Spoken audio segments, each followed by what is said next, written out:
আসসালামু আলাইকুম দর্শক, আজকে জলপাইয়ের আচারের রেসিপি শেয়ার করব। আজকের এই আচারটা আমি তৈরি করব আস্তে আস্তে করে। আজকের এই আচারটা আমি কিভাবে তৈরি করেছি জানার জন্য পুরো ভিডিওটি প্রথম থেকে শেষ পর্যন্ত দেখার অনুরোধ থাকলো।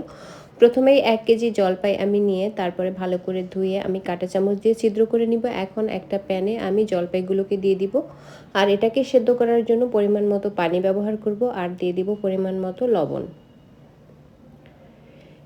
এবারে একটা সুন্দর কালার আনার জন্য এখানে 1 চা চামচ হলুদ গুঁড়ো দিয়ে নেড়েচেড়ে মিক্স করে নিয়ে তারপরে এটাকে আমি সেদ্ধ করে নিব। আমি 5 থেকে 6 মিনিট সেদ্ধ করে নিব ঢেকে।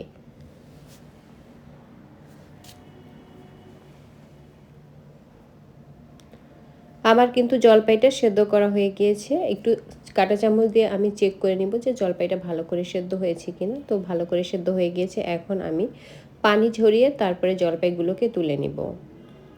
এখন আমি আরেকটা প্যানে দিয়ে দিব সরিষার তেল। সরিষার তেল ব্যবহার করেছি আমি 1.5 কাপ। বেশ ভালো করে গরম করে নিব। তারপর এখানে দিয়ে দিব রসুন কুচি 1 কাপ। রসুন কুচি ব্যবহার না করে চাইলে আপনারা আস্ত রসুনের কোয়াও ব্যবহার করতে পারেন।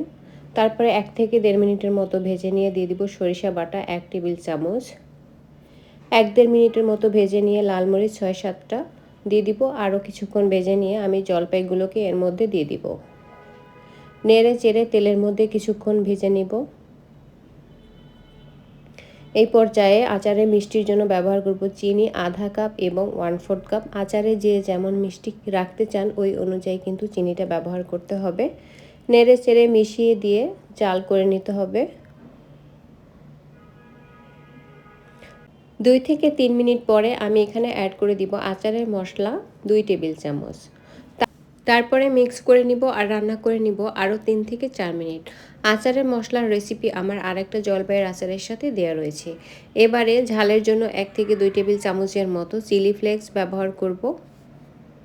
তারপরে নেড়েচেড়ে মিক্স করে নিব। আমি কিন্তু এই আচারের মশলা ব্যতিরিক্ত আর কোনো উপকরণ এখানে তেমন কিছু অ্যাড করিনি, শুধুমাত্র ঝালের জন্য চিলি ফ্লেক্স ব্যবহার করেছি। কেউ একদম কম ঝাল খেতে চাইলে এটা কিন্তু স্কিপ করতে পারেন। এবারে নেড়েচেড়ে মিশিয়ে আরও কিছুক্ষণ রান্না করে নিব। তো আমার আচারটা কিন্তু রেডি হয়ে গেছে। এখন নামিয়ে পরিবেশন করে দেখিয়ে দিচ্ছি কেমন হয়েছে। দেখুন আচারের লুকটা কতটা সুন্দর হয়েছে, কতটা আকর্ষণীয় এবং লোভনীয় হয়েছে।